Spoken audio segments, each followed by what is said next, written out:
공사 사기를 당하셨다고요? 사기 고소해서 형량을 10배는 올리고 싶으시죠? 근데 계약서에 이 한 줄이 없으면 법적으로 잡기가 어렵습니다. 안녕하세요. 물가물TV의 김 대표입니다. 반갑습니다. 그 동업자도 알게 모르게 뒤통수를 맞았던 상황인데 아마 자기가 뒤통수를 맞았는지 눈탱이를 맞았는지 모르고 있었던 상황 같아요. 뭐 비교 견적이 잘 안 될 수도 있거든요. 공사 계약서에 그거 종이에 도장 찍으러 가가지고 도장만 찍고 오면 끝나는 거 아닙니다. 심리전이에요. 아주 막상 계약을 하려고 치면 업체가 에이 뭐 작은 일엔 계약서 없어도 돼요, 간단한 공사예요 라고 하면 그 말을 믿고 계약을 하면 이미 호구 잡히신 겁니다. 실제로 제가 겪은 사기 유형을 한번 말씀드려 볼게요. 저는 동업자와 경매로 경남 창원시 마산 하포구 오피스텔에 원룸 2채를 낙찰받았습니다. 경매로 원룸 상태를 확인하고 리모델링 공사를 해야 하는데 원룸이라서 업체에 맡기기도 애매하고 셀프로 해야겠다 마음 먹고 있던 상황에 동업자가 아 맞다, 부산에 본인이 촌집을 인테리어 해준 분이 있다, 혼자서 모든 공정들을 해서 비용이 절감이 될 거라면서 공사비가 자기도 이득을 봤다고 소개를 시켰습니다. 작은 공사라서 뭐 계약서 없이 진행을 했고 동업자가 또 자기 집도 공사를 했고 소개를 시켜준 사람이니까 의심은 없었습니다. 그분은 아주 공손한 자세와 어투로 미팅을 했습니다. 아주 부드러운 말투로 이렇게 말씀하셨습니다. 모르는 사람도 아니고 내가 이거 하루 일당씩만 딱 25만원씩만 받아가지고 공사를 깔끔하게 마무리를 해드리겠습니다. 믿고 맡겨주셔서 감사합니다 라고 엄청 공손한 어투로 말씀을 하셨죠. 저는 뭐 처음 보는 영업 방식에 조금 느낌이 쎄했습니다. 쎄했지만 뭐 크게 남는 게 있겠냐, 원룸 2채 인테리어를 하는데 그렇게 생각을 하고 진행이 됐죠. 그 진행 중에 일단은 철거 예상 비용, 제가 뭐 모든 공정마다 자기가 예상 비용들을 생각해 놓고 있으셔야 됩니다.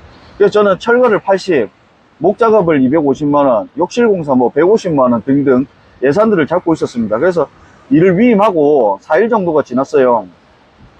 그 4일 정도가 지났으니까 물어봐야 될 거 아닙니까?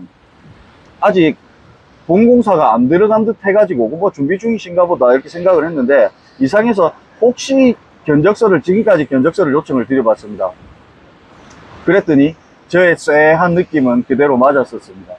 철거를 준비하기 위한 작업부터 하루를 쓰시고, 하루를 썼단 말이 뭐냐, 하루 일당 25만원을 달라고 계약서에 떡 적어 놓은 겁니다. 뭘 준비했는지는 모르겠습니다. 그리고 자재비 요청을 해갖고 타일값, 도기값 이런 거를 보내드린 적이 있거든요.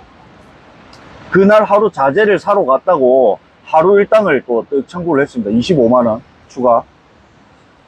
그리고 욕실 자재를 그 인테리어 할 그 원룸까지 옮긴다는 명분으로 또 하루를 쓰셨습니다. 25만원.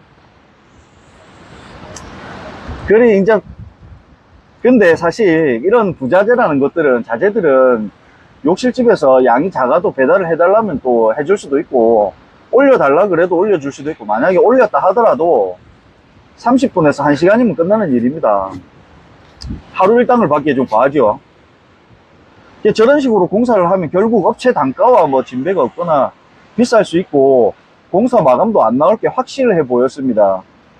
저는 뭐 동업자가 소개시켜준 지인분이고 나이도 있으시고 해서 뭐 결국 싸우기가 싫어서 자재를 올려두셨으니까 뭐 욕실 공사까지만 해주시고 그만 이제 나가달라고 요청을 드렸습니다. 제가 직접 한다고. 대신 욕실 공사는 시간 늘리지 마시고 방수부터 타일 마감까지 일사천리로 도와주십시오 하면서 제가 도끼 눈으로 지켜보고 있었습니다. 전에 저도 공사업을 하기 때문에 인건비가 얼마나 소요될지 조금 압니다 하고 말씀을 드려 두었습니다. 그랬더니 결국에는 본색을 드러내셨습니다. 결국 돈을 다 내놓으라며 소리를 지르셨고 처음 그 미팅할 때 인자함은 찾아볼 수가 없었습니다. 그래서 뭐 그냥 절반을 주고 돌아가시라고 보냈던 기억이 납니다. 그 동업자도 알게 모르게 뒤통수를 맞았던 상황인데 아마 자기가 뒤통수를 맞았는지 눈탱이를 맞았는지 모르고 있었던 상황 같아요. 뭐 비교 견적이 잘 안 될 수도 있거든요.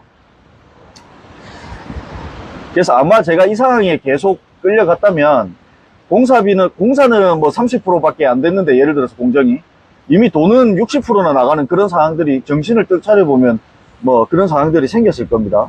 그리고 공사 계약서도 없고, 그리고 중요한 거는 공사 계약서에 이 한 줄이 없잖아요. 공사 계약서를 썼다고 해도. 그랬으면 이미 호구 잡혀가지고 그냥 그 사람 하자는 대로 이미 잡힌 물고기니까 중도금을 더 넣으라고 하면 더 넣어야 되고, 현장을 멈추고 자재를 산다고 또 돈을 넣으라면 또 돈을 넣어야 되고, 그런 식의 상황이 됐을 거고, 뭐 저에게 아무 때나 뭐 기분 나쁜 말들을 막 해가지고 제 기분을 침범하는 상황들이 아마 일어났을 겁니다. 이건 뭐 안 보고 납니다. 그래서 공사 계약시에 이렇게 하십시오. 계약금은 전체 금액의 10%에서 30%. 왜냐면 업체도 자재도 사야 되고 소비자가 또 약속을 어길 수도 있고 뭐 그런 상황들이 있거든요. 그 정도를 계약을 하시고, 공사 착수 후에는 한 공정이 완료된 후에 30%를 지급을 하는 걸 추천드릴게요. 예를 들어 뭐 설비공사면 설비공사, 목작업이면 목작업. 그리고 목작업 중에서도 공정별로 뭐 예를 들어 목작업이 한 2명이서 4번을 들어온다, 5번을 들어온다. 근데 목작업 비용이 한 500만 원이 든다. 그러면은 뭐 150만 원씩 나눠 가지고 한 3-4번에 걸쳐 가지고 줄 수도 있는 거고, 그렇게 계약서를 작성하셔야 돼요. 그 제일 중요한 거, 가장 중요한 거는 한 공정이 끝난 후에 돈을 보내드리는 것과 계약서에 중도금 주는 날짜 있죠. 날짜를 꼭 적으셔야 돼요. 근데 중도금 주는 날짜만 적는다고 되는 건 아니고, 공정별 공사 날짜가 언제까지, 목작업은 뭐 10월 며칠부터 10월 며칠까지 딱 기재를 해주시고, 공사가 공정이 안 넘어가면 그 지체 비용을 하루에 얼마씩, 공사 지체 비용을 하루에 얼마씩 받는다고 꼭 퍼센테이지를 적어 놓으십시오. 예를 들어서 뭐 업체한테, 인테리어 업체한테 순서를 짜달라고 하세요. 철거, 목공사, 전기, 설비 뭐 이런 식으로. 그러면 철공사 얼마, 목공사에 얼마, 철공공사는 몇 명이 들어오고 어떻게 되고, 이런 기간들이 있거든요. 꼭 기간들을 정해놓고 공사를 하시는 걸 추천드리겠습니다.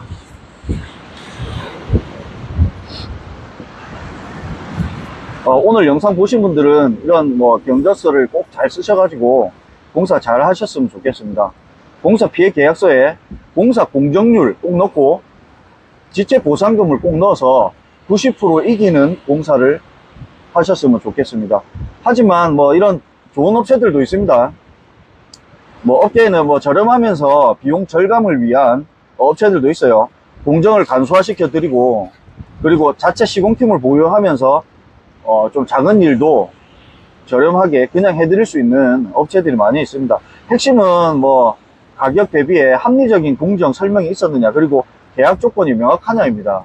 원래 정상적인 업체들은 분쟁을 아주 싫어합니다. 그래서 계약서를 정상적으로 쓰고 가려고 그래요. 되도록이면. 그래 분쟁이 없으니까요, 소비자와 같이. 그리고 결국 소비자도 뭐 정부에 대한 책임과 선별력들이 필요합니다. 그래서 이런 영상들을 꼭 챙겨보시고 계약 전에 계약을 하셨으면 좋겠습니다. 이상 흑가물TV의 김 대표였습니다. 감사합니다.